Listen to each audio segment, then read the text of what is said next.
Sinarilah hamba-Mu dengan wajah-Mu, ajarkanlah kepadaku ketetapan-Mu. Peringatan-peringatan-Mu ajaib, itu sebabnya jiwaku memakannya. Bila tersingkap firman-firman-Mu.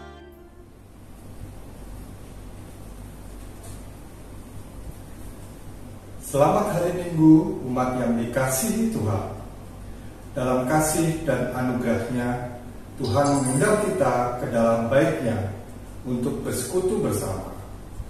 Marilah dengan pikiran serta hati yang terarah kepada Tuhan, kita datang menghadap-Nya. Nyatakanlah pujian dan sembah bagi Tuhan yang agung namanya.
Kebaktian pada pagi hari ini berlangsung dalam nama Bapa, Anak, dan Roh Kudus.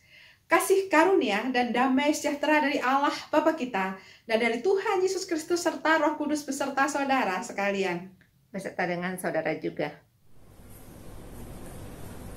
Menyampaikan kebenaran firman Tuhan tidak selalu mudah.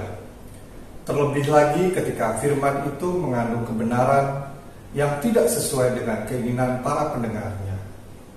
Penolakan pun menjadi resiko yang kerap ditanggung oleh orang-orang yang berusaha menyatakan kebenaran. Melalui tema ibadah siap untuk ditolak, umat diharapkan mendapat peneguhan dan penguatan untuk tetap memberitakan kebenaran firman Tuhan, sekalipun mengalami penolakan, sehingga kebenaran firman akan tetap tersiar di segala tempat dan di segala kondisi.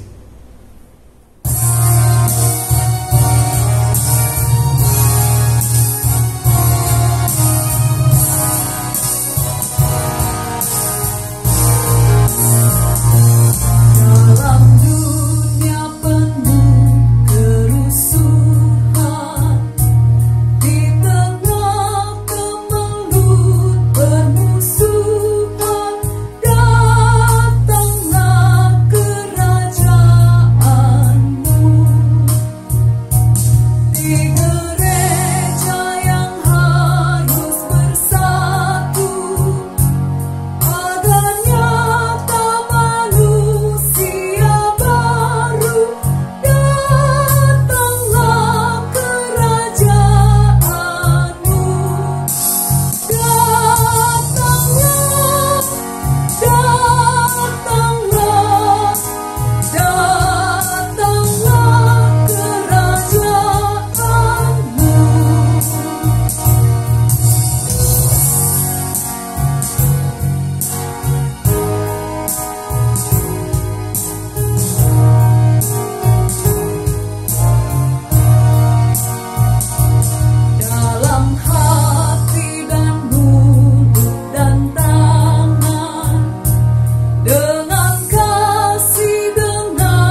saudara-saudara yang terkasih, kita mengaku dosa-dosa kita di hadapan Tuhan di dalam doa. Allah yang mendengarkan setiap keluh kesah umat-Nya, perkenankanlah kami menghadap Engkau untuk mengaku dosa dan memohon pengampunan dari-Mu. Kami mengakui bahwa dalam kehidupan sehari-hari kami belum dapat menjadi pewarta kasih dan kebenaran Kristus secara konsisten di tengah dunia yang penuh kerusuhan. Terkadang cara berpikir, perkataan, dan sikap hidup kami justru bertolak belakang dengan teladan Kristus. Panggilan untuk memanjatkan cinta kasih Allah juga kerap kami abaikan, karena kami lebih berfokus pada pemenuhan kebutuhan dan kesenangan diri kami sendiri. Ampunilah kami ya Allah, layakkanlah kami untuk hidup dalam pertobatan sejati. Dalam nama Tuhan Yesus, kami memohon pengampunan dan pemulihan. Amin. Pengampunan dari Tuhan memampukan kita untuk hidup baru selaras dengan kehendak-Nya. Saat ini, dengarkanlah berita anugerah dari Tuhan menurut firman-Nya di dalam 2 Timotius 1 ayat 9 sampai dengan 10. Dialah yang menyelamatkan kita dan memanggil kita dengan panggilan kudus, bukan berdasarkan perbuatan kita, melainkan berdasarkan maksud dan kasih karunia-Nya sendiri yang telah dikaruniakan kepada kita dalam Kristus Yesus sebelum permulaan zaman dan yang sekarang dinyatakan oleh kedatangan Juru Selamat kita, Yesus Kristus, yang oleh Injil telah mematahkan kuasa maut dan mendatangkan hidup yang tidak dapat binasa. Demikianlah berita anugerah dari Tuhan. Syukur kepada Allah. Mari saudara kita masuk dalam doa. Allah Bapa kami yang memberikan kesempatan kepada kami untuk ada dan hadir di tengah dunia. Mampukan kami untuk menjadi alat-alat pembawa damai sejahtera. Dan perkenankanlah Roh Kudus Tuhan memampukan kami untuk menjadi pendengar sekaligus pelaku firman. Karena itu bersabdalah bagi kami ya Bapa, kami siap untuk mendengarkan. Amin. Bacaan pertama diambil dari kitab Yehezkiel pasal 2 ayat 1 sampai 5. Firman-Nya kepadaku, hai anak manusia, bangunlah dan berdiri, karena aku hendak berbicara dengan engkau. Sementara ia berbicara dengan aku, kembalilah rohku ke dalam aku dan ditegakkannyalah aku. Kemudian aku mendengar dia yang berbicara dengan aku. Firman-Nya kepadaku, hai anak manusia, aku mengutus engkau kepada orang Israel, kepada bangsa pemberontak yang telah memberontak melawan aku. Mereka dan nenek moyang mereka telah mendurhaka terhadap aku sampai hari ini juga. Kepada keturunan inilah yang keras kepala dan tegar hati, aku mengutus engkau dan harus kau katakan kepada mereka, beginilah firman Tuhan Allah, dan baik mereka mendengarkan atau tidak, sebab mereka adalah kaum pemberontak. Mereka akan mengetahui bahwa seorang nabi ada di tengah-tengah mereka. Demikianlah sabda Tuhan. Syukur kepada Allah.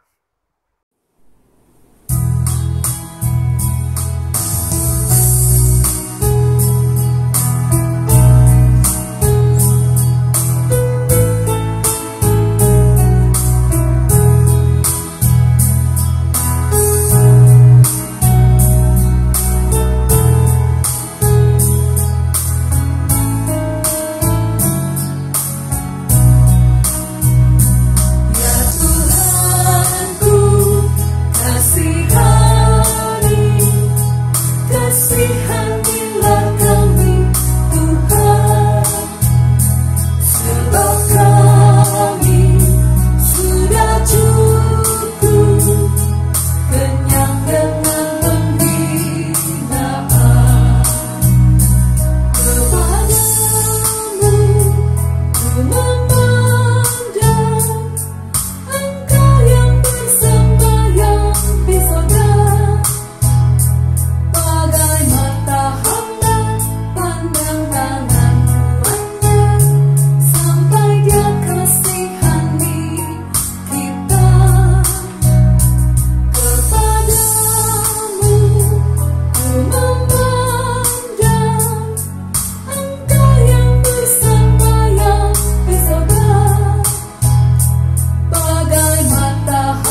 Bacaan kedua terambil dari 2 Korintus 12 ayat 2 sampai dengan 10.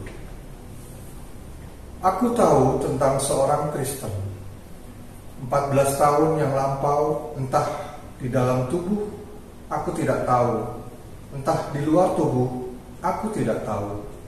Allah yang mengetahuinya.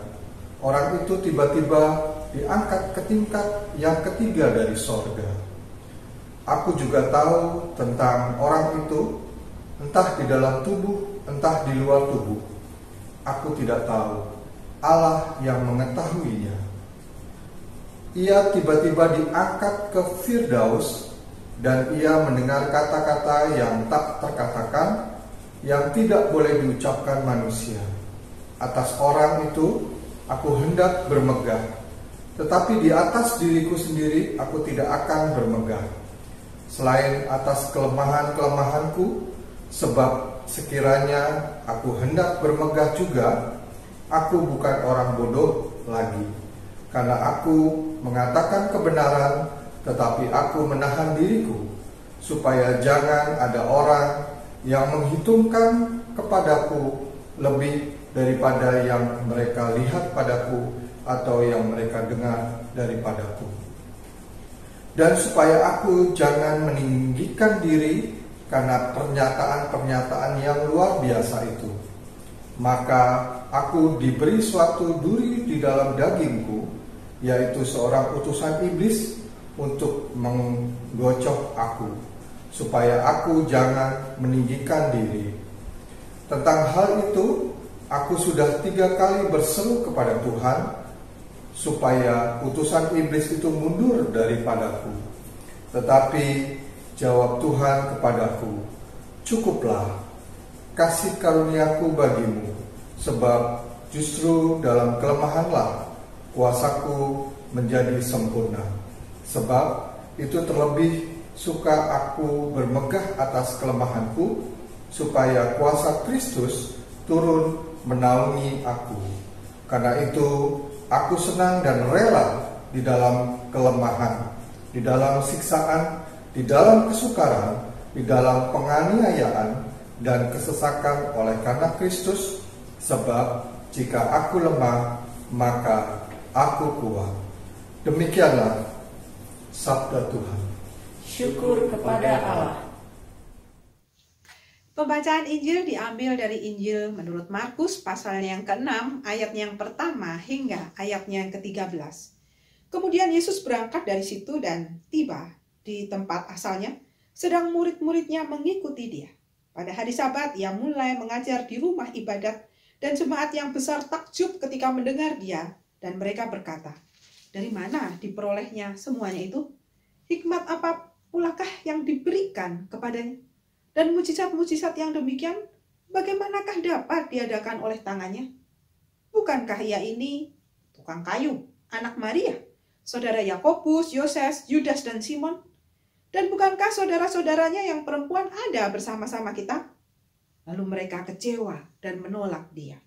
Maka Yesus berkata kepada mereka, seorang nabi dihormati di mana-mana, kecuali di tempat asalnya sendiri, di antara kaum keluarganya dan di rumahnya. Ia tidak dapat mengadakan satu mujizat pun di sana, kecuali menyembuhkan beberapa orang sakit dengan meletakkan tangannya atas mereka. Ia merasa heran atas ketidakpercayaan mereka. Lalu Yesus berjalan keliling dari desa ke desa sambil mengajar. Ia memanggil ke-12 murid itu dan mengutus mereka berdua-dua. Ia memberi mereka kuasa atas roh-roh jahat dan berpesan kepada mereka supaya jangan membawa apa-apa dalam perjalanan mereka, kecuali tongkat, roti pun jangan, bekal pun jangan, uang dalam ikat pinggang pun jangan. Boleh memakai alas kaki, tetapi jangan memakai 2 baju. Katanya selanjutnya kepada mereka, kalau di suatu tempat kamu sudah diterima dalam suatu rumah, tinggallah di situ sampai kamu berangkat dari tempat itu. Dan kalau ada suatu tempat yang tidak mau menerima kamu, dan kalau mereka tidak mau mendengarkan kamu, keluarlah dari situ dan kebaskanlah debu yang di kakimu sebagai peringatan bagi mereka. Lalu pergilah mereka memberitakan bahwa orang harus bertobat Dan mereka mengusir banyak setan dan mengoles banyak orang sakit dengan minyak dan menyembuhkan mereka. Sedemikian jauh pembacaan firman Tuhan. Berbahagialah mereka yang mendengarkan firman Allah dan melakukannya di dalam hidup hari lepas hari. Haleluya. Haleluya, haleluya, haleluya.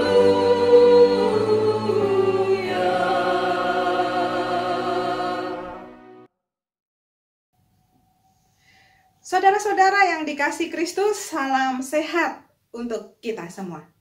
Dalam sebuah film berjudul The Karate Kid, ingin menggambarkan kehidupan anak-anak yang ikut pindah bersama dengan orang tuanya ke negeri yang lain.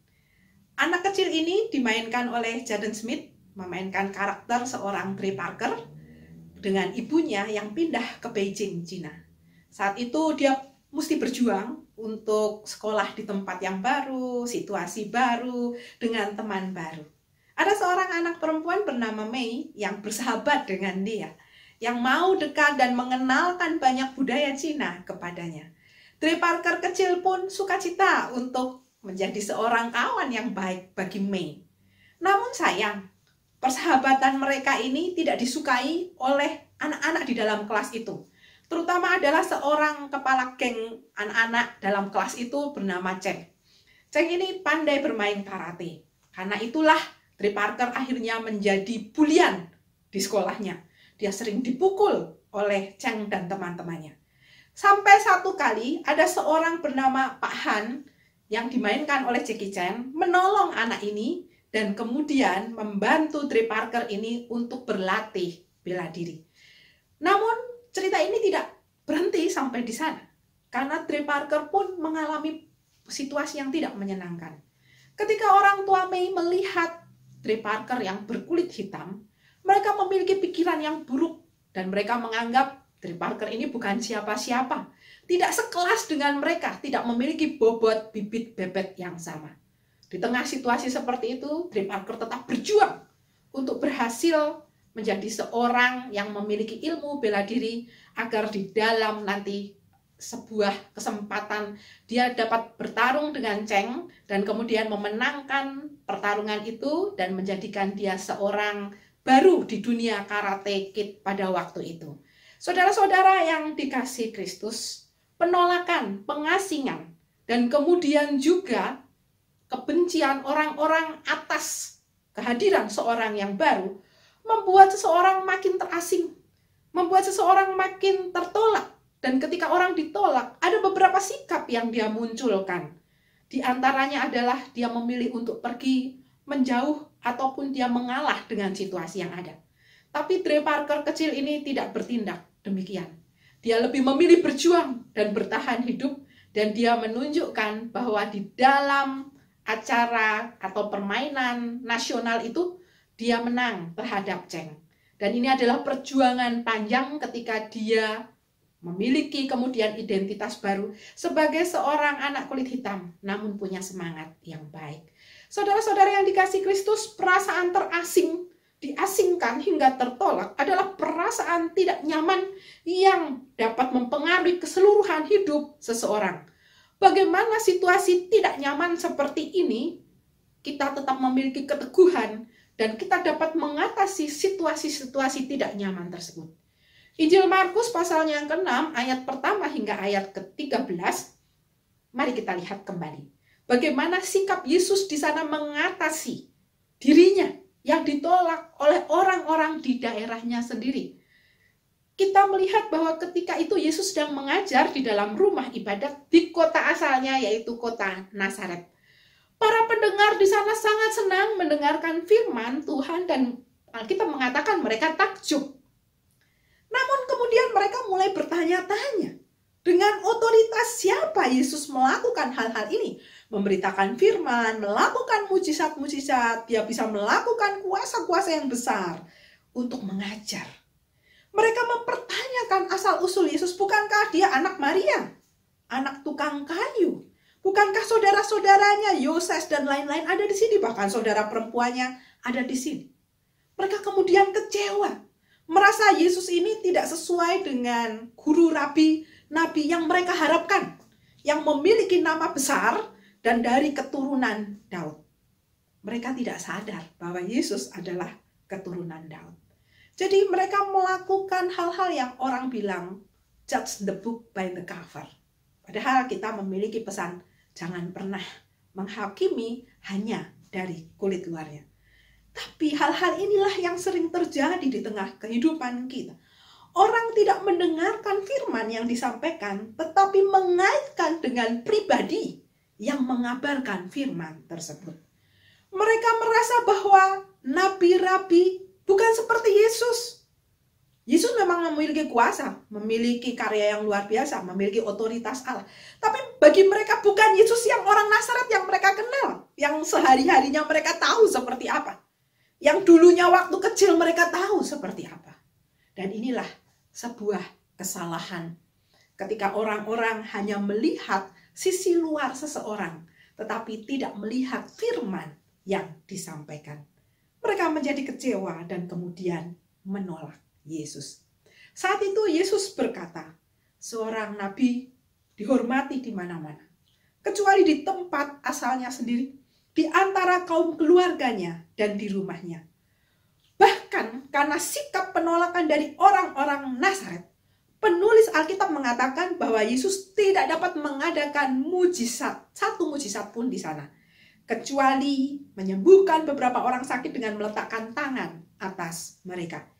Yesus sendiri heran atas sikap mereka, orang-orang Nazaret ini yang tidak percaya. Pernyataan Yesus ingin menegaskan bahwa manusia memiliki kecenderungan menilai seseorang sekali lagi dari sisi luarnya. Sehingga pesan-pesan yang disampaikan firman Tuhan itu tidak masuk di dalam hati. Hanya takjub di luar saja, hanya heran, kaget, dan terpesona. Tetapi tidak mendarat di dalam hati mereka. Mereka menolak firman karena Yesus melihat keseharian Yesus yang adalah orang Nazaret. Karena itu tidak terjadi mujizat di sana.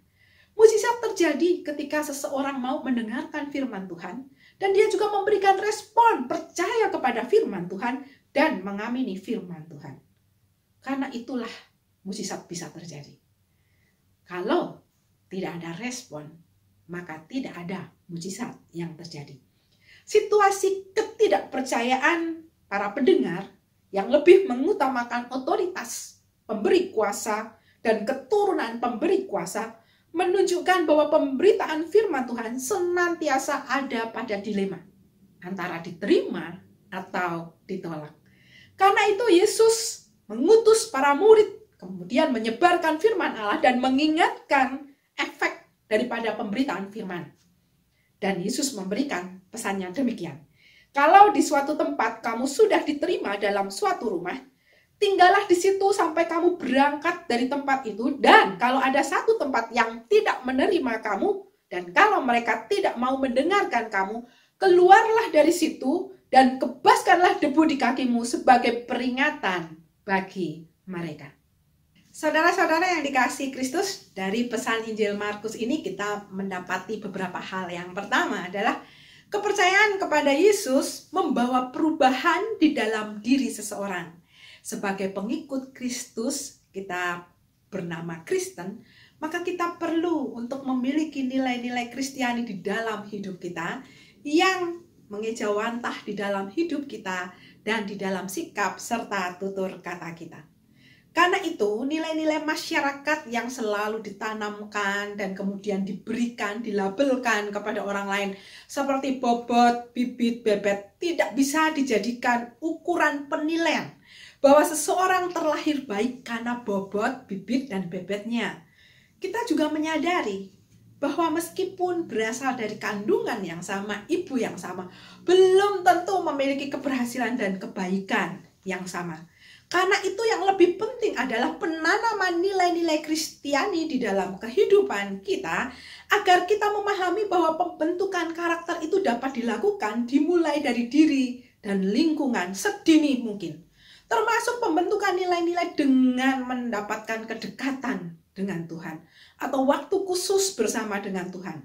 Karena dari hubungan dekat dengan Tuhan inilah yang akan mewarnai dan memancarkan nilai-nilai Kristus di tengah-tengah keseharian hidup kita. Mari kita melihat penilaian-penilaian yang diberikan orang di dalam hidup kita. Bobot atau kualitas diri. Hal ini dapat diperbaiki dengan pendidikan, baik formal maupun informal.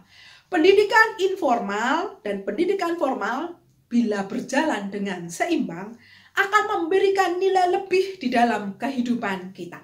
Karena kita tidak butuh sekedar menjadi orang pandai dengan pendidikan formal. Namun dengan pendidikan informal memberikan orang tambahan, yaitu menjadi orang yang cerdas. Dia tidak hanya pandai di dalam ilmu, tapi dia bisa menerapkannya di dalam kehidupan sehari-hari. Misal dalam 1 minggu belakangan ini, ketika angka COVID naik dan di lingkungan sekitar kita mulai banyak anggota keluarga yang terkena COVID. Lalu kemudian kita berpikir, ini nih, karena kemarin nggak percaya sih, harus pulang, mudik, sehingga kemudian menyebarkan COVID. Kalau kita berpikir seperti itu, maka kita tidak mendapatkan kemajuan. Kita hanya menyalahkan satu pihak saja. Mari kita bersama-sama mengentaskan hal ini yang sudah terjadi, tidak dapat kemudian kita ungkit kembali. Namun apa yang harus kita lakukan di tengah kehidupan ini agar kita waspada, agar kita hati-hati dan menghentikan penularan virus ini. Tentunya kita diajak untuk memperbaiki kualitas diri kita. Ada atau tidak ada pandemi, diharapkan kita tetap menggunakan protokol kesehatan dimanapun kita berada. Itulah nilai diri yang baik. Termasuk ketika dalam beberapa hari ini, beberapa orang mendapatkan kesulitan karena tidak dapat masuk rumah sakit, harus isolasi mandiri, sehingga membutuhkan oksigen. Dan ketika di WA Group ditanya, teman-teman dengan cepat memberikan respon. Bahkan bukan hanya teman di dalam WA Group, kita dapat meminta tolong kepada teman-teman di grup-grup yang lain. Dan inilah kelebihan media sosial bila dipakai dengan baik. Saudara-saudara rela hati untuk memberikan kuota saudara dengan mengirimkan info-info itu. Dan jangan salah saudara, info saudara sangat menolong orang lain di tengah kebutuhan akan informasi oksigen atau pengisian ulang oksigen. Ini adalah salah satu bentuk sharing di tengah kehidupan kita. Jadi bobot atau kualitas diri bukan karena keturunan, namun bisa dilakukan melalui pembentukan identitas diri yang baru melalui pendidikan informal maupun formal. Yang kedua, bibit lahir dalam keturunan orang tua yang tidak bisa memilih agama kita sendiri dari suku tertentu. Itu semua adalah hak ansihnya Tuhan. Kita tidak bisa memilih lahir di orang tua seperti ini, lahir dengan agama seperti ini, lahir dalam suku seperti ini.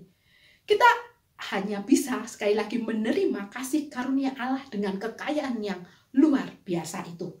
Bukan berarti kita tidak bisa melakukan apapun di tengah kehidupan kita. Ya sudah, saya terima saja begini adanya. Tidak, saudara. Tetapi cara-cara kita menaikkan nilai-nilai diri adalah dengan penerimaan diri itu sendiri dan memperbaiki diri dengan kredibilitas. Belajar terus-menerus untuk memperlengkapi diri seluas-luasnya akan menolong memberikan wacana dan menghasilkan ataupun memperlengkapi bibit-bibit menjadi lebih baik lagi. Bibit dalam hal ini bukan hanya dalam hal keturunan, tapi bagaimana seseorang meninggalkan hal-hal baik di tengah kehidupan kita ini. Jadi Bapak Ibu Saudara, hal-hal baik inilah yang perlu untuk kita sharingkan. Membiasakan diri untuk selalu di dalam kehidupan ini memiliki nilai-nilai yang baik tanpa dikendalikan oleh orang lain. Jadi bibit kelahiran dari siapapun itu sudah tidak dapat kita tolak. Hanya bisa diterima. Dengan penerimaan ini kita terus-menerus memperbaiki diri kita. Memperlengkapi diri kita dengan hal-hal nilai-nilai kredibilitas tadi sehingga kita dapat diakui kehadirannya oleh orang lain. Hal ketiga adalah bebet atau harta. Harta dapat dicari. Tidak bisa menjadi penilaian bahwa ketika seseorang kaya, dia akan menghasilkan anak yang kaya dan cucu yang kaya. Ingat saudara, harta bisa hilang. Namun pendidikan atau ilmu akan terus-menerus ada di tengah kehidupan kita. Karena itu, maka kita diajak untuk memperkaya diri kita bukan dengan sekedar harta, tetapi juga ilmu. Sehingga ketika kita mengelola harta dengan baik, benar, dan jujur, maka harta itu akan ada di tengah kehidupan kita. Bukankah ketika kita melakukan kehendak Tuhan, maka kita mendapatkan bonus, yaitu semuanya akan ditambahkan kepada kita. Jadi Bapak Ibu Saudara, yang bisa menjadi pegangan kita turun-temurun adalah bagaimana cara kita memberikan nilai-nilai di tengah kehidupan kita kepada keluarga kita. Harta bisa dicari, tapi rasa persaudaraan, nilai-nilai yang lebih dari harta, itu yang tidak dapat dicari dan perlu untuk ditumbuh kembangkan, yaitu nilai-nilai pencerahan yang menolong kita untuk hadir dan ada di tengah dunia ini. Seperti dalam situasi tidak nyaman, ketika orang-orang kehilangan kesempatan untuk masuk ke rumah sakit karena begitu banyak orang terkena COVID dan harus isolasi mandiri. Hal positif yang bisa kita sampaikan adalah tetap bersyukur, karena kalau orang sudah sampai di rumah sakit berarti dia membutuhkan bantuan lebih. Dan bagi yang masih bisa isoman, artinya dia meneguhkan banyak orang, menolong banyak orang bahwa dirinya dapat tertolong kalau dirinya juga mau menolong dirinya sendiri. Ada usaha yang perlu kita lakukan. Hal kedua adalah di dalam pemberitaan firman Tuhan selalu ada dua hal, diterima ataupun ditolak. Siap-siaplah, karena menerima atau menolak adalah hal lumrah di tengah dunia ini. Yang terutama adalah bagaimana kita memiliki kesediaan dan keberanian untuk memberitakan firman Tuhan, baik atau tidak baik waktunya. Perkara diterima atau ditolak adalah perkara kedua, terkait dengan seseorang, pribadi seseorang, bagaimana cara dia memahami firman Tuhan. Tugas umat Kristiani sekali lagi adalah tetap memberitakan firman Tuhan, baik atau tidak baik waktunya. Karena itu, saudara-saudara yang dikasihi Kristus, tetaplah memberitakan firman Tuhan, baik atau tidak baik waktunya. Siap sedialah, meskipun salah satu efek dari pemberitaan firman ditolak. Berbesar hati dan terus berkarya dalam menyampaikan nilai-nilai Kristiani sebagai pengikut Kristus dan sebagai orang-orang Kristen. Tuhan menanti aksi-aksi nyata kita semua. Amin. Saat teduh untuk kita.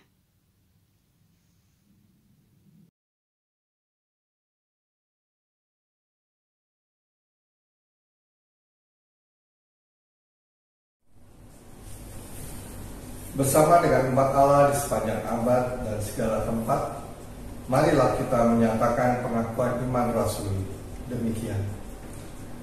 Aku percaya kepada Allah, Bapa yang Maha Kuasa, Khalik langit dan bumi, dan kepada Yesus Kristus, anaknya yang tunggal Tuhan kita, yang dikandung dari Roh Kudus, lahir dari anak darah Maria, yang menderita sengsara di bawah pemerintahan Pontius Pilatus, disalibkan, mati dan dikuburkan, turun ke dalam kerajaan maut, pada hari yang ketiga bangkit pula dari antara orang mati, naik ke surga, duduk di sebelah kanan Allah, Bapa yang Maha Kuasa, dan dari sana ia akan datang untuk menghakimi orang yang hidup dan yang mati.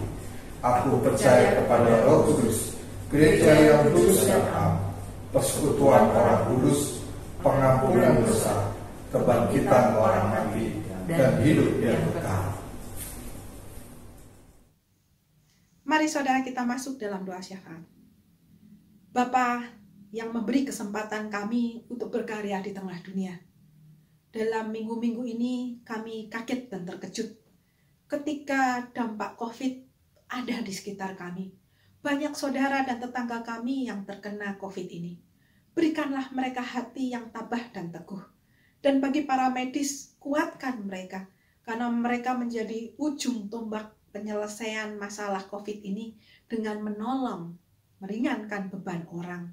Dan kiranya Tuhan juga boleh melindungi keluarga yang dia tinggalkan untuk melayani. Berdoa juga untuk bangsa dan negara kami di tengah perjuangan untuk melakukan vaksin di seluruh bumi Indonesia yang prosentasenya sedikit demi sedikit tercapai. Tuhan ingatkan kami bahwa kesehatan adalah masalah bersama. Karena itu ingatkan kami untuk waspada dan berhati-hati. Terus melakukan protokol kesehatan di tengah kehidupan kami. Agar kami menyehatkan diri kami dan juga membantu lingkungan kami sehat. Kami juga berdoa bagi saudara-saudara kami yang tidak mendapatkan tempat di rumah sakit, yang harus isolasi mandiri. Tuhan kiranya meneguhkan juga, menguatkan iman mereka. Kami berdoa bagi para korban pandemi ini, dan dalam situasi kami lockdown dari tanggal 3 hingga 20 Juli ini, kuatkan kami, teguhkan kami, sabarkan hati kami, dan terus berkarya di tengah situasi yang tidak menyenangkan. Tolong kami agar kami boleh bersahabat dengan konteks yang ada dan tetap melakukan tugas panggilan kami di tengah dunia. Bersama mereka yang letih lesu berbeban berat karena sakit dan kondisi yang menua. Bersama mereka yang berulang tahun di tengah pandemi ataupun berulang tahun pernikahan. Bersama mereka yang tubuhnya berdisabilitas namun mohon Tuhan teguhkan dan kuatkan. Bersama mereka yang usianya bertambah namun sisi fisiknya menurun dan butuh dikuatkan serta diteguhkan. Bersama mereka yang menjadi janda, duda, yatim, piatu yang membutuhkan keteguhan hati. Bersama mereka yang memilih hidup sendiri dan butuh kekuatan Tuhan. Bersama mereka yang membutuhkan pasangan hidup atau anak di dalam kehidupannya. Kiranya Tuhan boleh jawab indah pada waktunya. Bersama masyarakat dan juga negara kami yang berjuang untuk memulihkan kehidupan berbangsa dan bernegara. Ingatkan kami untuk terus bersabar dan terus memperhatikan protokol kesehatan dan juga terus berani untuk bersaksi di tengah kehidupan kami. Meskipun ada penolakan. Dan kami percaya kami sanggup menjadi alat-alat Tuhan, menjadi pembawa damai di tengah kehidupan kami. Inilah doa kami yang jauh dari sempurna, yang kami naikkan di dalam Kristus Yesus Tuhan yang mengajar kami berdoa. Bapa kami yang ada di surga, dikuduskanlah namamu, datanglah kerajaan-Mu, jadilah kehendak-Mu di bumi seperti di surga. Berikanlah kami pada hari ini makanan kami yang secukupnya, dan ampunilah kami akan kesalahan kami, seperti kami juga mengampuni orang yang bersalah kepada kami. Dan janganlah membawa kami ke dalam pencobaan, tapi lepaskanlah kami daripada yang jahat, karena Engkau-lah yang punya kerajaan dan kuasa dan kemuliaan sampai selama-lamanya. Amin. Tibalah saatnya bagi kita untuk memberikan persembahan syukur kepada Tuhan dengan hati yang bersukacita. Mari bawalah persembahan kita sambil mengingat ungkapan pemazmur di dalam Mazmur 67 ayat 6 sampai dengan 8. Kiranya bangsa-bangsa bersyukur kepadamu ya Allah. Kiranya bangsa-bangsa semuanya bersyukur kepadamu. Tanah telah memberi hasilnya. Allah, Allah kita, memberkati kita, Allah memberkati kita. Kiranya segala ujung bumi takut akan Dia. Saudara dapat mengirimkan persembahan melalui transfer ke rekening gereja maupun memberikan secara langsung melalui kantor gereja.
Saudara yang terkasih, mari kita menyerahkan persembahan ini di dalam doa.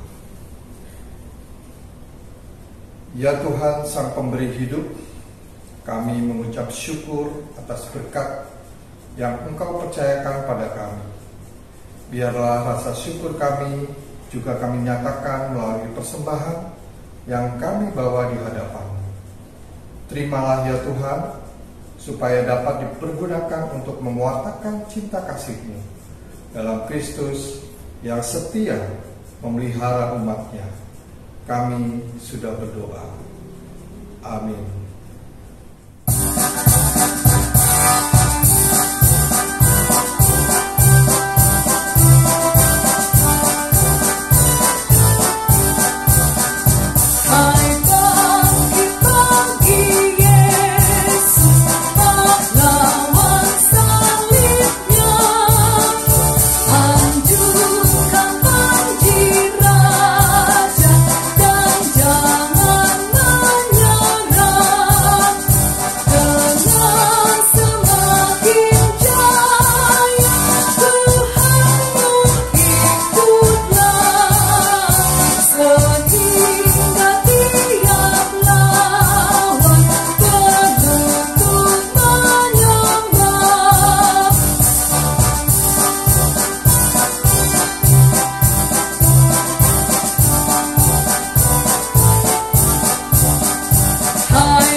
Saudara, teruslah memberitakan firman Tuhan, menjadi alat-alat pembawa damai sejahtera di tengah kehidupan, dan terimalah berkat Tuhan. Kiranya Allah Bapa dalam Kristus Yesus dan Roh Kudus menyertaimu dalam suka duka kehidupan kini hingga selamanya. Amin.